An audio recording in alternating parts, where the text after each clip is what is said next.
Hello students, कैसे हैं आप सब लोग। उम्मीद करती हूँ सब अच्छे होंगे और स्वस्थ होंगे। मैं Meena Rana ICT virtual class में आपका स्वागत करती हूँ। स्टूडेंट्स, हम पढ़ रहे हैं क्लास 10 की हिंदी। हिंदी में हम सूरदास के पद पढ़ रहे थे प्रीवियस लेक्चर में। आज की क्लास में हम इसके प्रश्न उत्तर करेंगे और एक बार इसको रिवाइज करेंगे। तो देखिए, यहाँ पर प्रसंग चल रहा है गोपियों और उद्धव का, जो कि उद्धव जी को श्री कृष्ण ने द्वारिका से कहाँ गोपियों के पास भेजा है और गोपियों से श्री कृष्ण को छोड़ने के लिए, श्री कृष्ण के प्रेम को छोड़ने की बात कही है और उनसे ये कहा है कि आप योग साधना करें।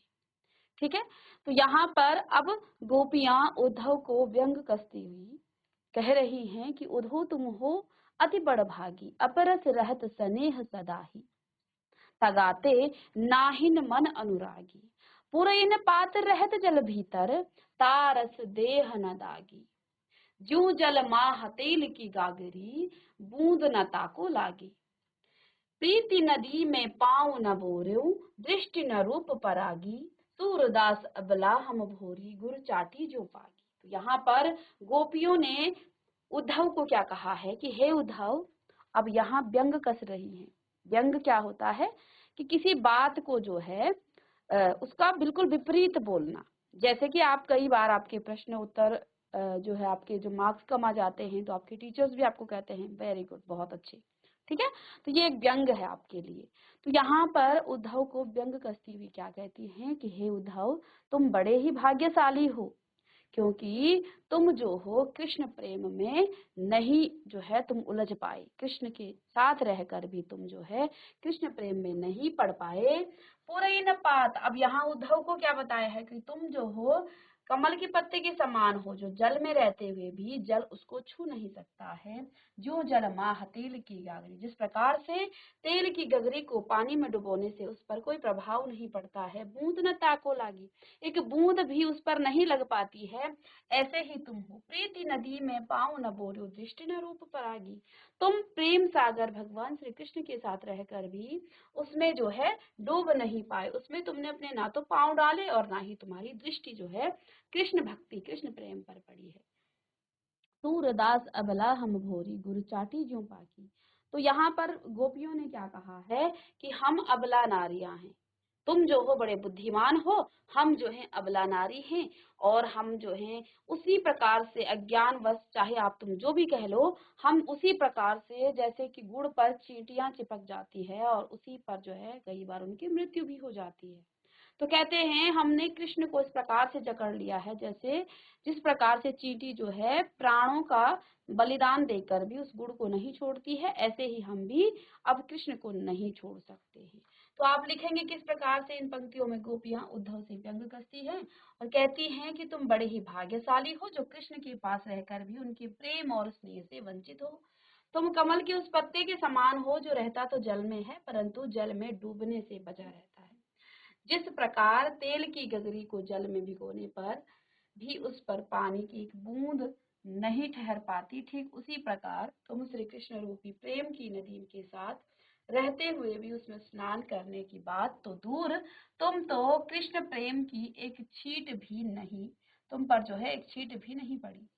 तुमने कभी प्रीति रूपी नदी में पैर नहीं डुबोए, तुम बहुत विद्यावान हो इसलिए कृष्ण के प्रेम से नहीं रंगे हो, परंतु हम भोली भाली गोपिकाएं हैं और इसलिए हम उनके प्रति ठीक उसी तरह आकर्षित हैं जैसे चींटियां गुड़ के प्रति आकर्षित होती हैं।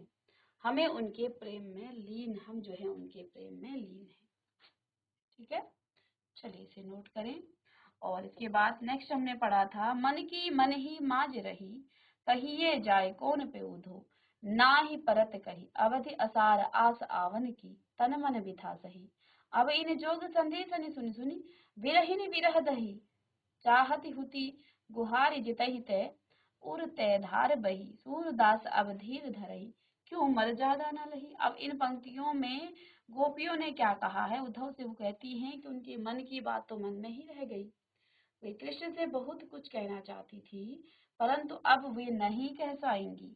वे उद्धव को अपने संदेश देने का उचित पात्र नहीं समझती हैं और कहती हैं कि उन्हें बातें सिर्फ कृष्ण से कहनी है, किसी और को कहकर संदेश नहीं भेज सकती। वे कहती हैं कि इतने समय से कृष्ण के लौट कर आने की आशा को हम आधार मानकर तन मन हर प्रकार से विरह की ये व्यथा सह रही थी, ये सोचकर कि अब आएंगे कौन कृष्ण और हमारे सारे दुख दूर हो जाएंगे। परंतु श्री कृष्ण ने हमारे इन ज्ञान योग का संदेश भेजकर जो है हमें ज्ञान योग का जो संदेश भेजा है हमें और दुखी कर दिया है। हम विरह की आग में जल रही हैं और अब ऐसे समय में हम अपने रक्षक को भी नहीं पुकार सकते हैं, क्योंकि जो हमारे रक्षक हैं, जो हमारे भगवान हैं, वही हमारे दुख का कारण है। ठीक है। अब आप कह रही हैं उद्धव से कि हे उद्धव, तुम हमें कह रही हो कि तुम धीरज धरो। हम क्यों धीरज धरे? क्योंकि जो हमारी आशा उम्मीद का एक मात्र जो तिनका था वो भी डूब गया है। प्रेम की मर्यादा क्या होती है कि प्रेम के बदले प्रेम दिया जाना चाहिए, लेकिन कृष्ण ने वह उस मर्यादा का उल्लंघन कर दिया है। इस पंक्ति में ये भाव था।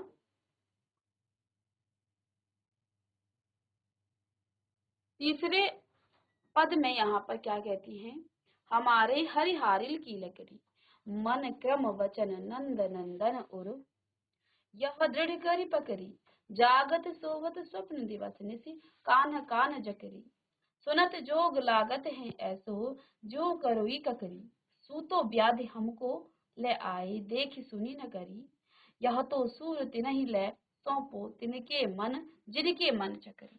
तो यहाँ इस पद में सूरदास जी कहती हैं कि गोपियां अब जो है उद्धव से कहती हैं कि कृष्ण उनके लिए जो है हारिल की लकड़ी है, यानी कि जिस प्रकार से हारिल पक्षी लकड़ी को आधार बनाकर जो है उसके जो है अपने जीवन का सहारा मानता है, उसी प्रकार कृष्ण भी जो है गोपियों के जीने का सहारा है, उनका आधार है।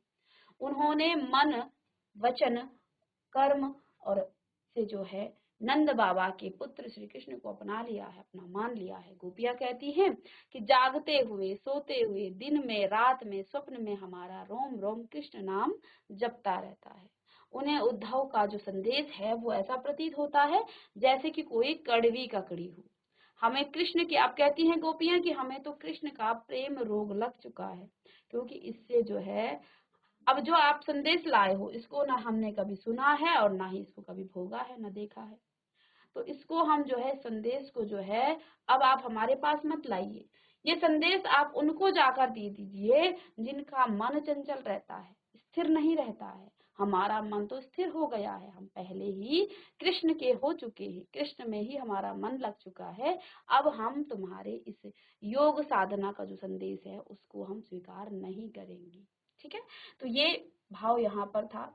हरि है राजनीति पड़ी आए समुझी बात कहत मधुकर के समाचार सब पाए एक अति चतुर होते पहले ही अब गुरु ग्रंथ पढ़ाए बढ़ी बुद्धि ज्ञानी जो उनकी जानी जो उनकी जोग संदेश पठाए उधो भले लोग आगे के परहित ढोलत आए धाये अब अपने मन फेर पाई है चलत जूहुते चुराए तय क्यों अनीति करे आपुन जय और अनीति छुड़ाए राज धर्म तो यह सूर जो प्रजा न जाही सताए। तो कृष्ण जो है यहाँ पर कृष्ण को क्या कह रही हैं गोपियां कि श्री कृष्ण ने अब राजनीति पढ़ ली है, क्योंकि अब वे राजा बन गए हैं।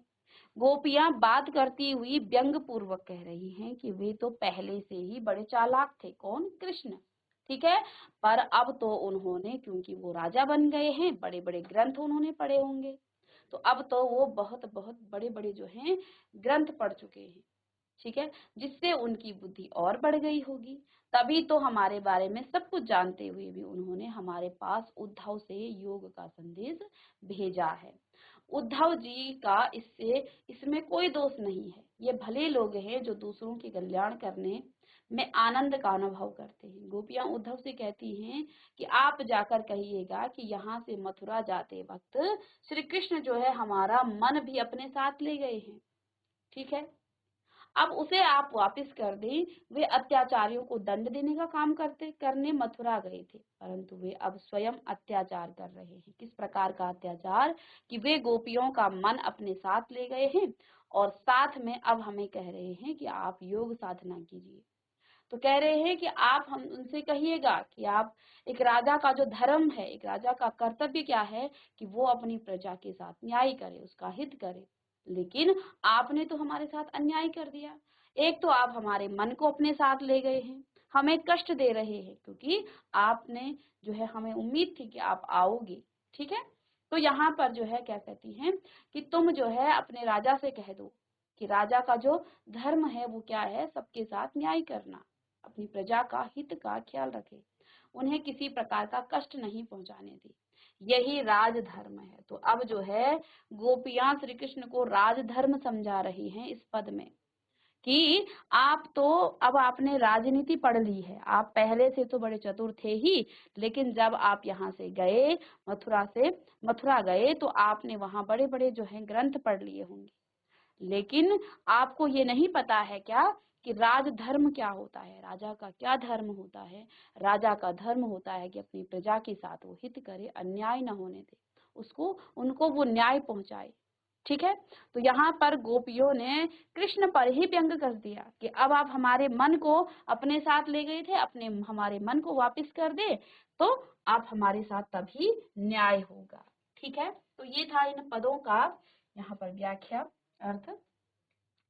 चलिए, जैसा कि मैंने कहा था, आज की क्लास में हम इसके प्रश्न उत्तर को यहाँ पर करेंगे। ठीक है, तो यहाँ देखिए पहला प्रश्न क्या है, गोपियों द्वारा उद्धव को भाग्यवान कहने का व्यंग निहित है, क्या व्यंग निहित है। तो जैसा कि हम आपको बार बार बता रहे थे कि जब गोपियों ने उद्धव को क्या कहा, तुम बड़े ही क्या हो, भाग्यशाली हो, लेकिन इसमें भी व्यंग था। क्या व्यंग था, चलिए। तो यहाँ पर गोपियों द्वारा उद्धव को भाग्यवान कहने में वक्रोक्ति है। इसका मतलब क्या है कि दिखने में प्रशंसा कर रही है, किंतु वास्तव में कहना चाह रही है कि तुम बड़े अभागे हो कि तुम प्रेम का अनुभव नहीं कर सके, तुम भक्ति का अनुभव नहीं कर सके।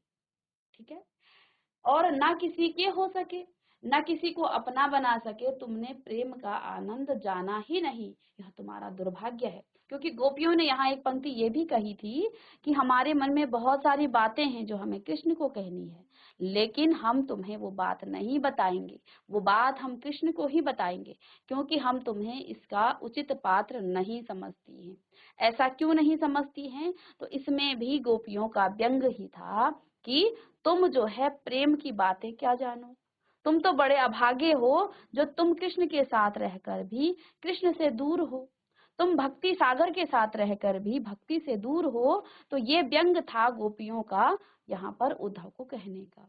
तो उन्होंने क्या कहा, हमारे मन में बहुत सारी बातें हैं, लेकिन हम वो बातें कृष्ण को ही कहेंगी, क्योंकि तुम प्रेम नहीं जानते हो, तुम भक्ति नहीं जानते हो, तो तुम्हें कहकर तुम किस प्रकार से कृष्ण को कहोगे, तो उसका जो है तुम जो है इस प्रकार से उचित पात्र नहीं हो कि जो हमारी प्रेम की बातें तुम कृष्ण तक पहुंचा पाओ।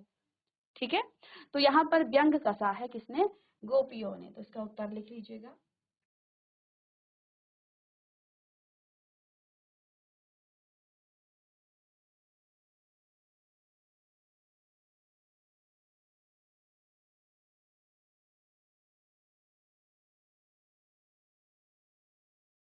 चलिए, इसी का नेक्स्ट प्रश्न है, प्रश्न नंबर 2। ठीक है, उद्धव के व्यवहार की तुलना किस किस चीज से यहाँ पर की गई थी।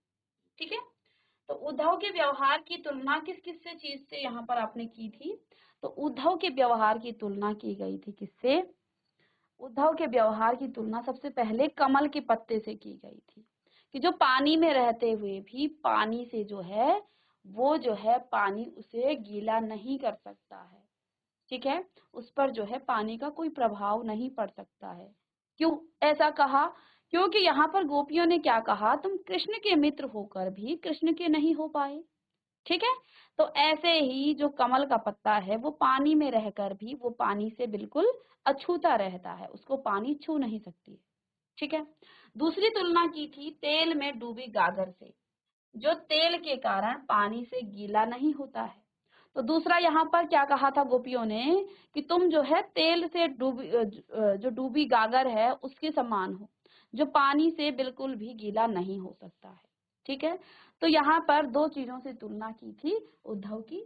तो लिख लीजिएगा, कमल के पत्ते से जो पानी में रहकर भी गीला नहीं होता है, तेल में डूबी गागर से जो तेल के कारण पानी से गीला नहीं हो पाता है। चलिए,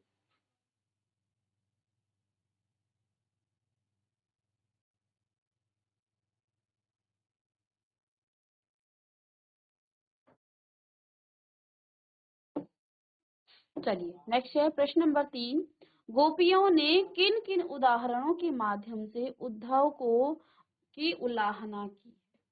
ठीक है, उल्लाहनाएं दिए हैं। तो गोपियों ने निम्नलिखित उदाहरणों के माध्यम से उद्धव को उल्लाहने दिए हैं। कौन कौन से? उन्होंने कहा कि उनकी प्रेम भावना उनके मन में ही रह गई है।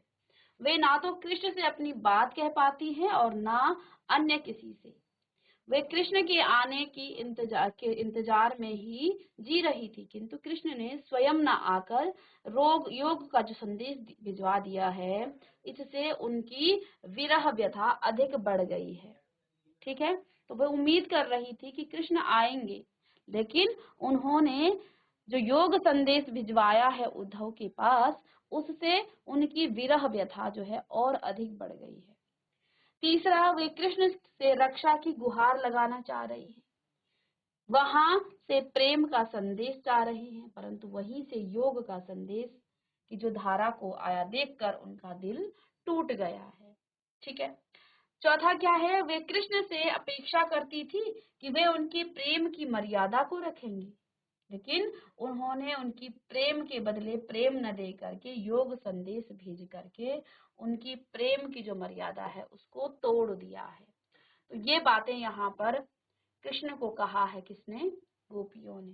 तो चलिए लिखिएगा, उन्होंने कहा कि उनकी प्रेम की भावना उनके मन में ही रह गई है। वे ना कृष्ण से अपनी बात कह पाती हैं और अन्य किसी से तो वो कहना भी नहीं चाहती हैं। तो ये बात जो है गोपियों ने कहा था कि आप जो है इस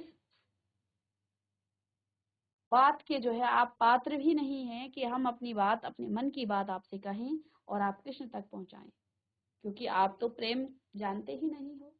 ठीक है, तो आप किस प्रकार से हमारी बात को पहुंचा सकते हो? तो वे कृष्ण के आने के इंतजार में थी, लेकिन यहाँ कृष्ण ने आकर योग संदेश भिजवाकर उनको और व्यथित कर दिया है और उनकी विरह जो है व्यथा अधिक बढ़ गई है। वे कृष्ण से रक्षा की गुहार करना चाहती हैं और वहां प्रेम का संदेश चाह रही थी, परंतु वहां से योग संदेश की धारा देखकर उनका दिल टूट गया है। वे कृष्ण से अपेक्षा करती थी कि उनकी प्रेम की वो मर्यादा रखेंगे, लेकिन उन्होंने तो ये मर्यादा भी तोड़ दी, अर्थात उनको प्रेम के बदले योग का संदेश यहाँ पर भिजवा दिया है। चलिए प्रश्न नंबर 4 देखिए, उद्धव द्वारा दिए गए योग के संदेश ने गोपियों की विराहग्नि में घी का काम कैसे किया है? उद्धव द्वारा दिए गए योग के संदेश ने गोपियों की विराग्नि में घी का काम कैसे किया? चलिए प्रश्न लिखिएगा।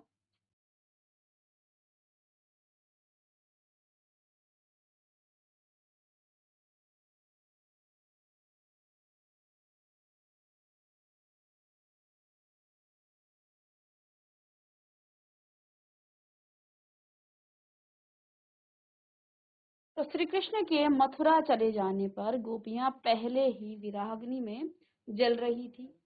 ठीक है, वे कृष्ण के प्रेम संदेश और उनके आने की प्रतीक्षा कर रही थी। ठीक है, लेकिन ऐसा नहीं हुआ, बिल्कुल इसके विपरीत हुआ।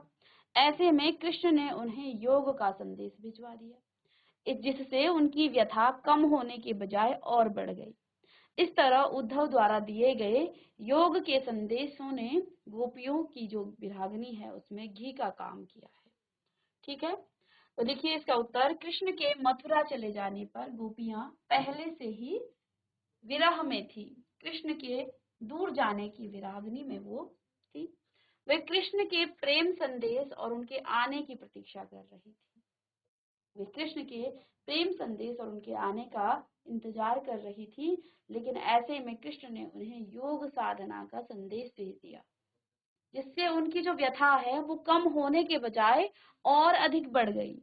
इस तरह उद्धव द्वारा दिए गए योग के संदेशों ने गोपियों की विरागनी को में जो है घी डालने का काम किया। ठीक है, तो अग्नि में जब आप क्या डालेंगे, घी डालेंगे, तो वो जो अग्नि है वो और ज्यादा क्या होती है, प्रज्वलित होती है, और ज्यादा वो जलती है। चिंगारियां फेंक फेंक करके वो क्या करती हैं, जलती हैं। तो यहाँ पर जब योग साधना का संदेश मिला तो गोपियां और ज्यादा वो जो है दुखी हुई, और उनका मन जो है निराश हो गया कि कृष्ण हम आने के बजाय, प्रेम संदेश भेजने के बजाय अब हमें से जो है दूर होना चाहते हैं, हमसे जो है वो योग साधना करवाना चाहते हैं। ठीक है, तो लिखिएगा इसे।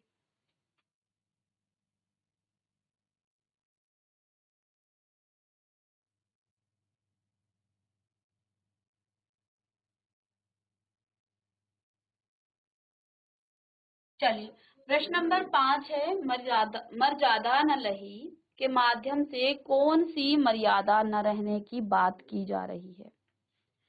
मर्यादा न लही के माध्यम से कौन सी मर्यादा न रहने की बात की जा रही है। तो यहाँ पर देखिए, प्रेम की यही मर्यादा है कि प्रेमी और प्रेमिका दोनों प्रेम को निभाएं, वे प्रेम की सच्ची भावना को समझें और उसकी मर्यादा की रक्षा करें। परंतु कृष्ण ने गोपियों से प्रेम निभाने के बजाय उनके लिए नीरस योग संदेश भेज दिया, जो कि एक छलावा था, भटकाव था। इसी छल को गोपियों ने क्या कहा है, मर्यादा का उल्लंघन कहा है, कि कृष्ण ने मर्यादा का उल्लंघन किया है, प्रेम के बदले प्रेम नहीं दिया है, बल्कि कृष्ण ने जो है यहाँ पर योग साधना, योग का संदेश भेज दिया है। ठीक है, चलिए इसे नोट करें।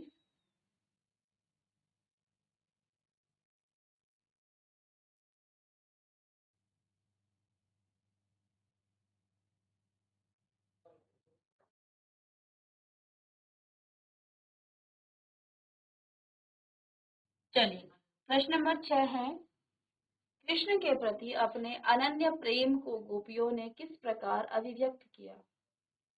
कृष्ण के प्रति अपने अनन्य प्रेम को गोपियों ने किस प्रकार अभिव्यक्त किया। तो गोपियों ने कृष्ण के प्रति अपने अनन्य भक्ति की अभिव्यक्ति निम्नलिखित रूपों में की है। तो उसमें आप पॉइंटों में, बिंदुओं में देखेंगे। वे अपनी स्थिति गुड़ से चिपटी उन चींटियों की जैसी बताती हैं, जो किसी भी दशा में कृष्ण प्रेम से दूर नहीं रह सकती है। जैसे कि गुड़ पर चींटी चिपकी रहती है, और कई बार आपने देखा होगा गुड़ पर चींटियां मर भी जाती है। ठीक है ना, तो किसी भी स्थिति में वो गुड़ को नहीं छोड़ती हैं। कई बार वो बहुत पतली होती हैं, गुड़ गीला होता है, तो वो जो है उसी पर चिपक जाती हैं, लेकिन वो अपने प्राणों पर आने पर भी जो है उसको नहीं छोड़ती हैं, उसके प्रति जो है आकर्षित रहती है। किसके प्रति, गुड़ के प्रति। ठीक है, तो वो जो है, अब गोपियां भी कहती हैं कि हमारी दशा भी ऐसी है, चाहे कुछ हो जाए, चाहे हमें इसका कोई भी परिणाम मिले, हम कृष्ण प्रेम को नहीं छोड़ेंगे, हम योग साधना नहीं करेंगी। दूसरा, कृष्ण को हारिल की लकड़ी के समान बताया, कि उनके लिए यानी कि गोपियों के लिए कृष्ण ऐसे है जैसे हारिल की पक्षी के लिए लकड़ी। तो हारिल पक्षी जो है लकड़ी को जकड़े रखता है, ठीक है, उसको आधार बना करके अपने जीवन का आधार बनाता है। तो यहाँ गोपियों ने कहा कि ऐसे ही कृष्ण हमारे लिए हैं, वे जो हैं हमारे लिए हारिल पक्षी की लकड़ी के समान हैं, हमने उनको अपना आधार बना लिया है, जीने का आधार। श्री कृष्ण के प्रति मन, कर्म और वचन से समर्पित हैं कौन, गोपियां।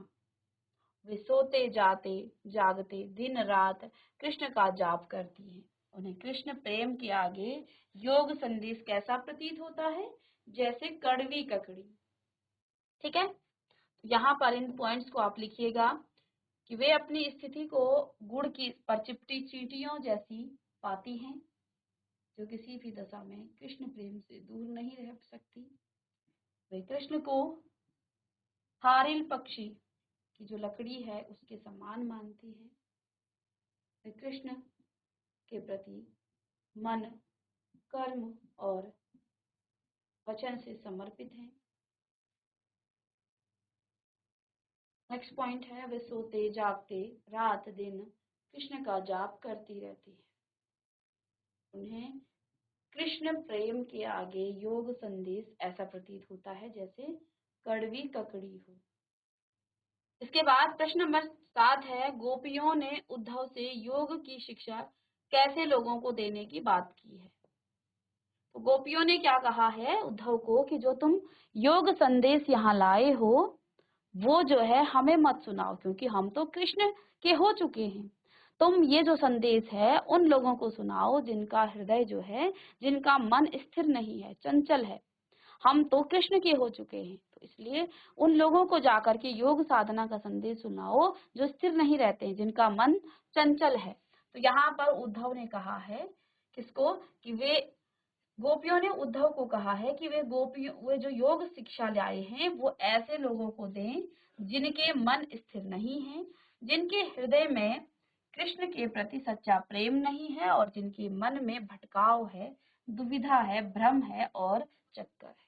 ठीक है, तो उनको जाकर के ये योग संदेश पहुंचाओ। ठीक है, चलिए उसके बाद नेक्स्ट क्वेश्चन हम नेक्स्ट लेक्चर में करेंगे आगे। ठीक है, तो ये आपके आगे के प्रश्नों को हम कल के लेक्चर में नेक्स्ट क्लास में डिस्कस करेंगे। मिलते हैं नेक्स्ट लेक्चर में, तब तक के लिए thank you and have a nice day.